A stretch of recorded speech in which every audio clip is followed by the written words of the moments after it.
morning, I'm Diane Macedo. We want to get right to our top story. Parts of Florida are bracing for a once-in-a-century storm. Hurricane Ian made landfall in Cuba as a Category 3 and is gaining strength as it heads north. We have the brand new forecast for where it's heading and the latest on the preparations. Chief Meteorologist Ginger Z starts us off from Tampa. Hurricane Ian made landfall as a Category 3 in western Cuba, lashing that island with winds of 125 miles per hour. All that after roaring west of Grand Cayman. Hurricane hunters flying into the eye to gather data as it rapidly intensified. And this is just the beginning. Ian is still strengthening as it heads north toward Florida. Storm drains in Miami already overwhelmed by tropical moisture days ahead of the storm, water spewing from the middle of the street. Florida under a state of emergency with hundreds of thousands of mandatory evacuations already underway.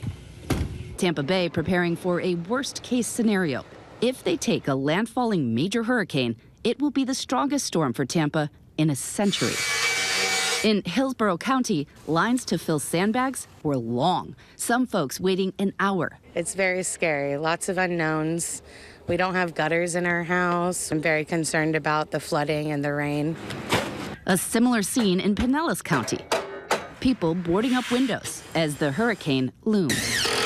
So many of the beaches west of Tampa have erosion issues just from regular thunderstorms or sunny day floods. But now with this huge monster of Ian coming at them, erosion will be a problem. FEMA loading 360 trailers with more than 2 million meals as 5,000 guardsmen from the state are being activated. Several schools and universities canceling class. Just be prepared to lose power. I think that that's something that people should expect. And depending on the severity of the storm, those power outages can be lengthy. Long lines ballooning at supermarkets, shelves cleared of the essentials. Just topping off some gas for generators. Hopefully don't have to use them. Just getting prepared. Throughout Florida, gas station lines also swelling as people either gear up to stay or to get out. They say mandatory evacuation. It's time to go. All right, thanks to Ginger Z for that. And the National Hurricane Center just released a new forecast for the storm. ABC News meteorologist Melissa Griffin is here with more on that. Melissa, what's the latest?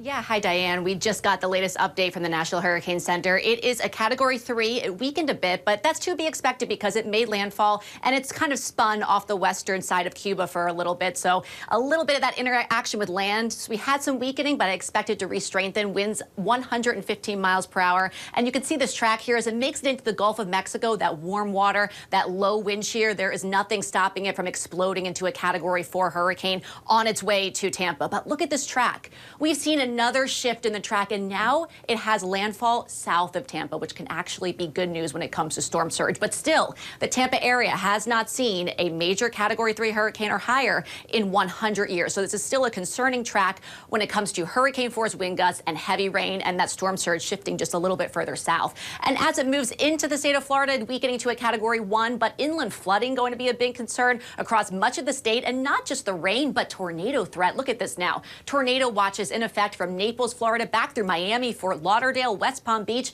as those bands are starting to lash South Florida. Those tornado watches will likely be extended up into Central Florida as well throughout the day. But take a look at the wind field. These are hurricane force winds in that orange and red area. That's where we're expecting to see those hurricane force sustained gusts from Tampa, even into Orlando, and tropical storm force winds overspreading a lot of the state of Florida there. And our main impacts, again, storm surge, heavy rain, up to 2 feet on top of that storm surge, especially along the coast. That could be devastating flooding for parts of western Florida, hurricane force winds, and of course the potential for inland flooding and tornadoes. Diane. Now, Melissa, earlier this morning we heard the governor contrasting Hurricane Ian with Hurricane Charlie, saying Charlie's damage was predominantly wind, but with this storm, the surge is the big concern. What does this latest forecast tell you about that? Yeah, so we're watching this track very closely because if that storm track shifts even further south of Tampa, that could actually take Tampa out of that worst case scenario for storm surge. And we know how vulnerable the Tampa Bay area is for storm surge, and that we were forecasting 10 feet. So the National Hurricane Center is going to be updating that forecast as well. You see, though, storm surge watches are in effect even on the eastern side of Florida. That includes Jacksonville, but it's those storm surge warnings in effect from Tampa all the way down to West Florida. That includes Fort Myers back to Naples. So that area is what I'm watching really closely for them to actually up the storm surge forecast for parts of southwestern Florida. Even areas south of Tampa could see some pretty devastating storm surge, and we will be watching for those updates from the National Hurricane Center throughout the day. Diane. All right, ABC News meteorologist Melissa Griffin. We appreciate it, Melissa. Thank you. Meanwhile, residents all throughout Florida are preparing for Ian as that storm intensifies. Many are boarding up their homes and even businesses before evacuating. ABC's Justin Finch joins me live from Tampa now for more on this. Justin, what are you seeing in that area? Well, Diane, you almost get the sense that a lot of people here are almost holding their breath. They're seeing those reports, seeing those models, and wondering what will happen to their homes, to them, and everything they know about this Tampa Bay area. Of course, the big concern right now is that storm surge. How high will it get? How much damage will it do? We know that concerns a big reason why so many mandatory evacuations began on Monday in areas that are close to that storm surge at very high risk of a worst-case scenario. So those people began leaving town yesterday. Now others are being encouraged to follow as we see more about where Hurricane Ian could go next. So many eyes right now watching what's going on in Cuba.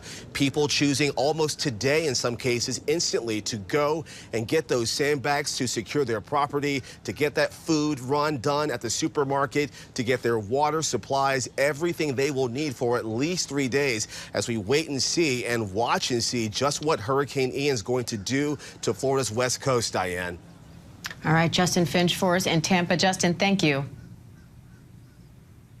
And it reportedly took Marco Island just under 30 minutes to declare a state of emergency. The city manager, Mike McNeese, joins me live now for more on the preparations there. Mike, thanks for being on with us. You know, this new forecast from the Hurricane Center that just came out, it's forecasting landfall of the storm now closer to Marco Island than before. How worried are you about that?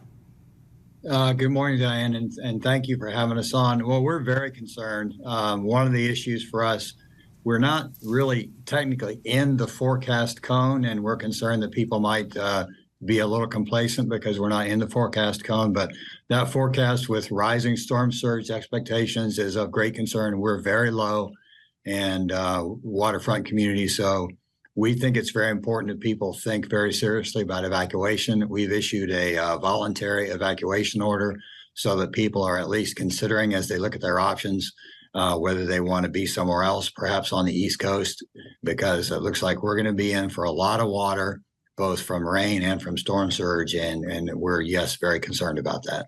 Now, the city council there did not waste any time preparing for this storm. Why was it so important to act that quickly and declare that local state of emergency?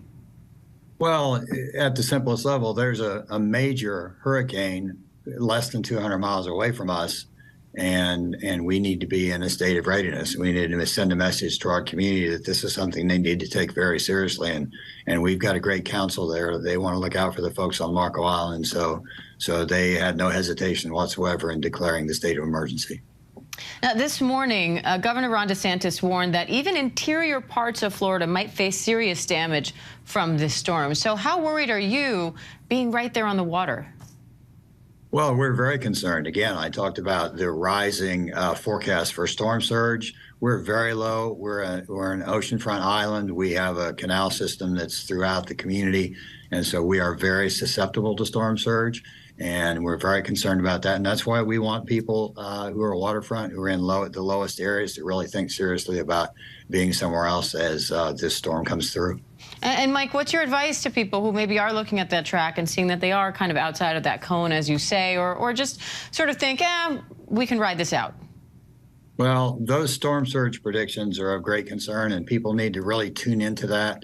And the other thing we would ask people to be aware of is that if you're not on your way or where you want to be by the time it gets dark tonight, you're probably too late to be moving. So, because the tropical storm force winds could be here overnight. And so don't wait. If you think you need to act, you need to begin to do that, and you need to be on your way. Don't think you can wait until the end of the day and then sort of decide and you're going to do it tomorrow morning, because that could be too late. All right, Mike McNeese, we appreciate your time today. Stay safe. Thank you. You bet. Thank you much.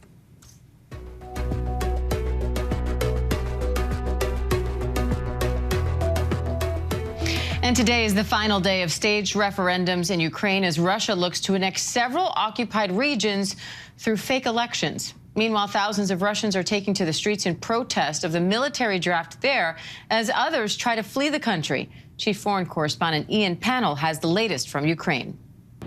Tens of thousands fleeing Russia, desperate to avoid being drafted into Vladimir Putin's war in Ukraine. Here, you can see the massive line of cars stretching for miles as Russians, many fighting-age men, try to cross into neighbouring Georgia.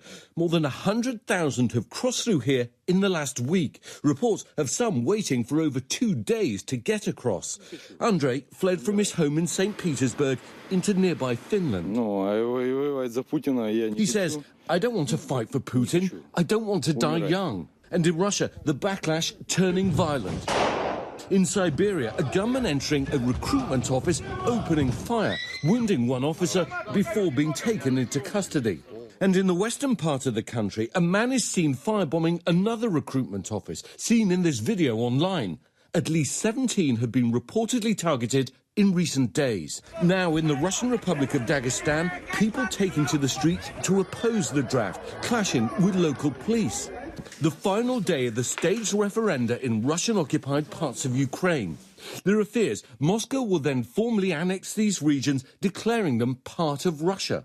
But the White House and others dismissing the Kremlin's attempts to steal Ukrainian land. We stand with our partners around the world in rejecting whatever fabricated outcomes Russia announces. But there are concerns that if Russia officially annexes these territories, possibly by the end of this week, Putin could then use it as an excuse to further escalate the war in Ukraine.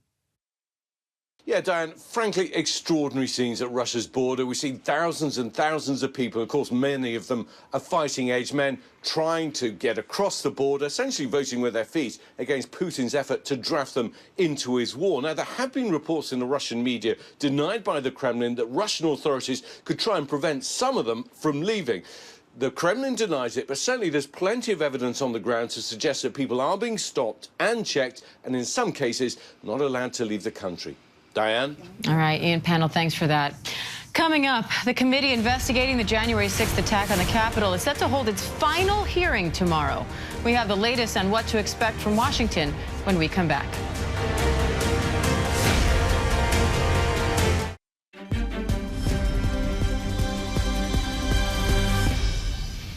Welcome back. The housing market is showing more signs of softening as mortgage rates rise. Concerns are also growing over rising interest rates, a possible recession, and the health of the global economy. Business reporter Alexis Christoforous joins me live now for more on this. Alexis, we got some new numbers today on home prices. So what do they tell you about the health of the housing market in general? Things took a big turn in the month of July, Diane. The highest mortgage rates in more than a decade have thrown cold water on the once red-hot housing market. So this week, the average rate on a 30-year fixed-rate loan at 6.72%. Now, that is more than double where it was at the beginning of the year. As a result, home prices decelerated in July at the fastest pace on record. Now, that doesn't mean home prices are at a bargain basement price, but it does mean that the frenzied home buying we saw during the height of the pandemic is indeed cooling off. So while home prices are still higher compared to last year, on a month-to-month basis, we are seeing home prices in 20 U.S. cities slip 0.4% in July. That is actually the first monthly decline we've seen in prices in 10 years. The biggest price drops are on the West Coast, where affordability was already strained. So home prices in San Francisco, for instance, fell 3.6% in July. Seattle, homes there down 2.5%. In San Diego, home prices slipping 2% in July. Prices in New York, meantime, were flat.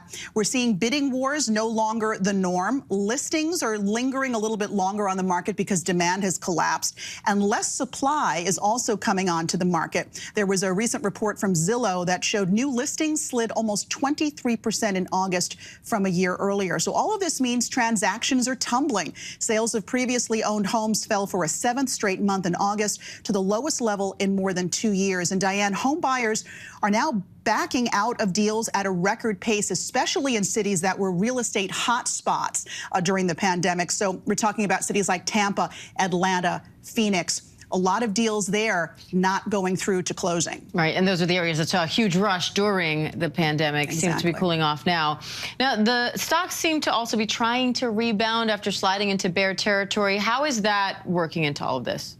Well, when we talk bear territory, just to sort of put a pin at the end of that sentence, you've got markets now falling 20% from their recent high. This is scary stuff, and a lot of folks can get very emotional and want to try and sell their stocks. A lot of people believe that stocks are on sale right now. So if you have time on your side, meaning if you don't need the money in the stock market for the next 3 to 5 years or more, you can actually be buying stocks at a discounted rate at the moment. And when we do rise, which we inevitably do, you're going to be able to take advantage of that rise. All right. Alexis Christophers, great to have you as always. Thank you. Thanks.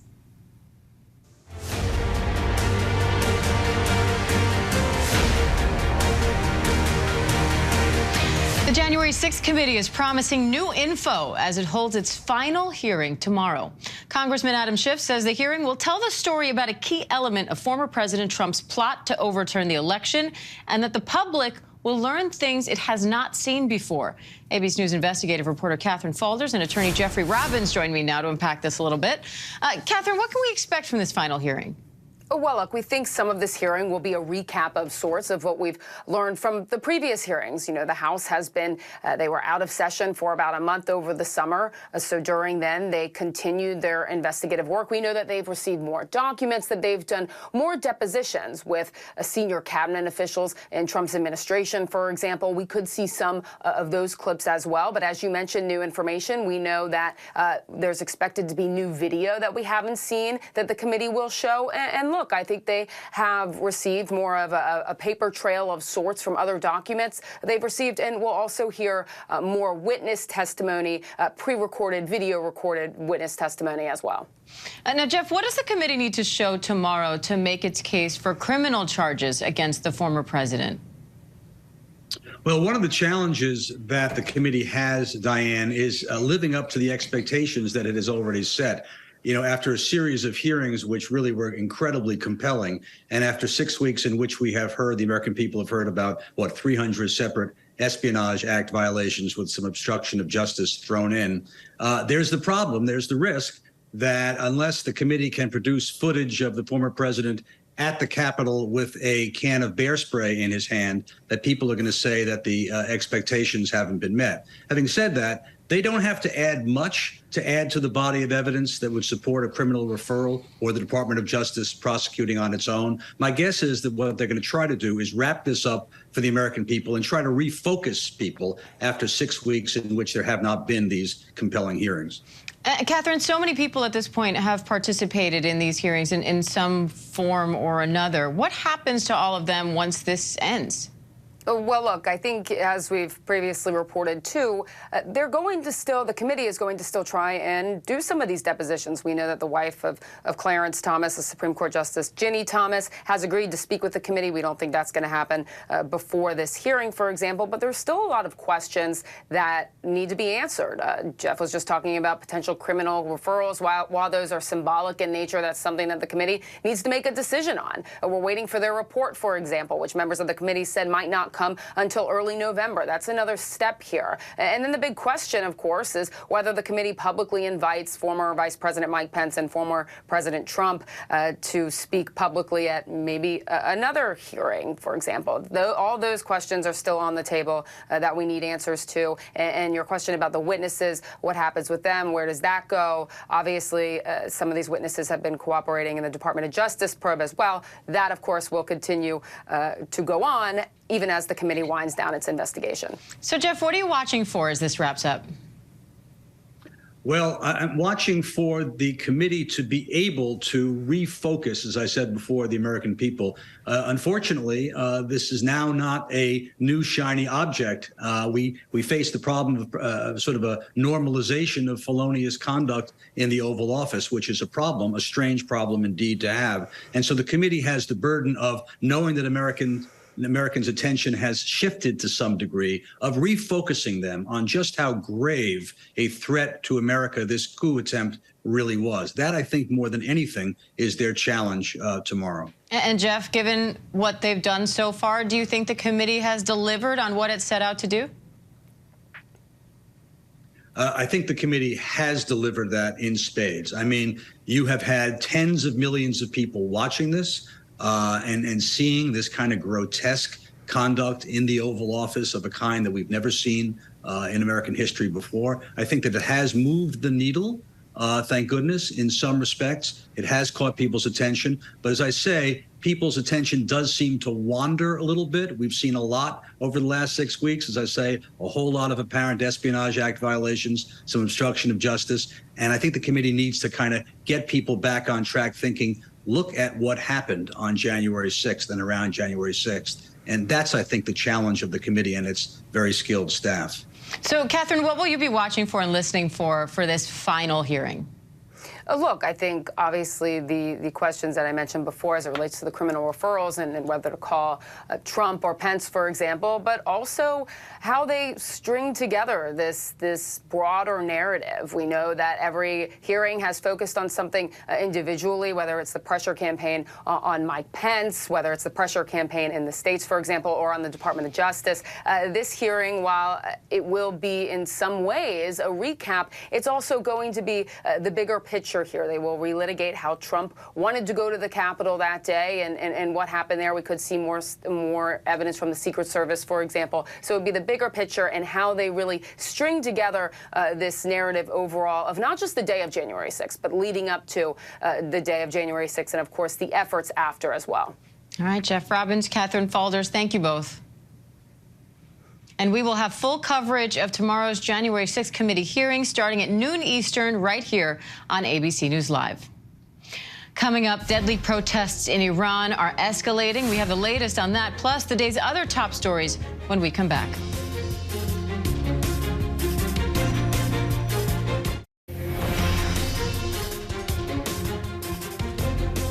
Welcome back to ABC News Live. More than 75 protesters have been killed in Iran after 11 days of protests against the death of a young woman in police custody.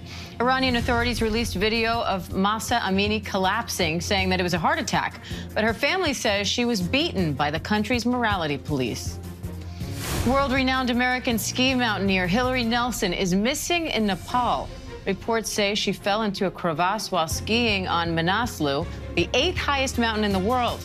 That same mountain was the scene of this avalanche on Monday. At least one person was killed and 14 were injured.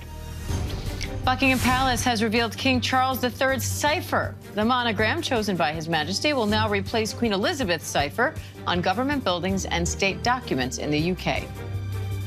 I'm Diane Macedo. Do stay with us as ABC News Live continues with more news, context, and analysis.